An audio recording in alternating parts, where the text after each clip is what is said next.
Cours D minéralogie pour débutants pour Alicia Christina Carlson. Autres propriétés diagnostiques des minéraux. Radioactivité des atomes d'un même élément chimique, dont les noyaux ont un nombre différent de neutrons, sont appelés isotopes. Ces atomes diffèrent par leur nombre de masse, qui est la somme du nombre de protons et du nombre de neutrons dans le noyau d'un atome.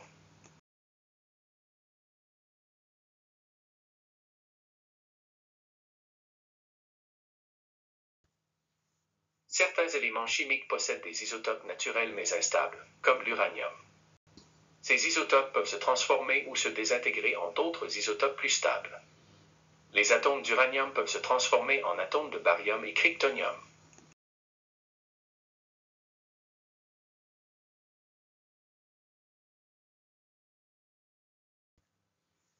Cette transformation s'effectue en émettant des radiations, c'est pourquoi on les dit radioactives.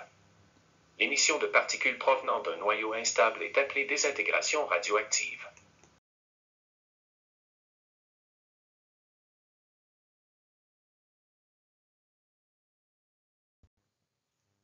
Bertram Boltwood, pionnier américain de la radiochimie, découvrit en 1905 que le radium pouvait provenir de la désintégration de l'uranium et que l'uranium était présent dans de nombreux minéraux comme le zircon ou la monazite.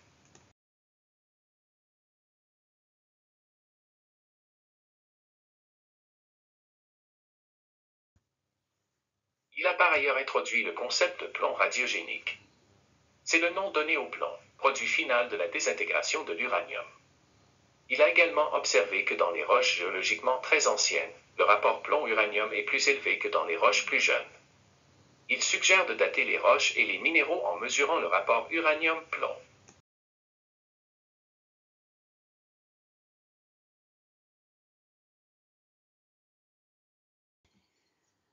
La radioactivité naturelle est une propriété présente dans certains minéraux qui contiennent des éléments radioactifs.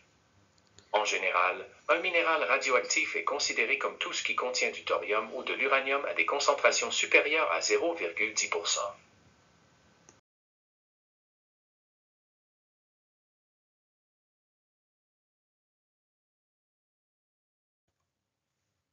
Ils peuvent les transporter comme constituants principaux, comme l'uranium dans l'uraninite, l'autunite, thuyamunite et la carnotite, ou comme impureté. Dans ce dernier cas, la désintégration des éléments radioactifs endommage le minéral en formant un halo radioactif.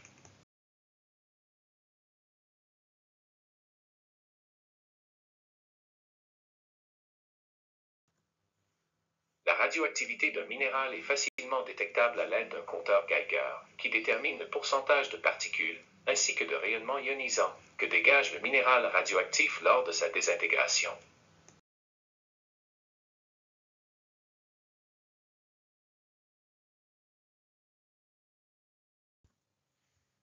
Les minéraux contenant de l'uranium et du thorium sont très radioactifs et dangereux pour la santé humaine. Pour que ces minéraux radioactifs soient exposés, ils doivent être conservés dans une vitrine spéciale en verre au plomb et la zone où ils se trouvent doit être contrôlée avec un compteur Geiger ou un autre type d'appareil mesurant la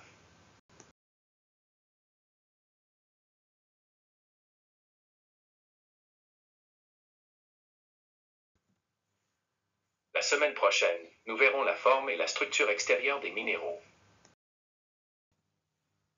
Chers étudiants, n'oubliez pas de vous inscrire au cours, et si le cours vous plaît, donnez-moi un like. Bientôt le livre est édité en papier et e-book sur Amazon.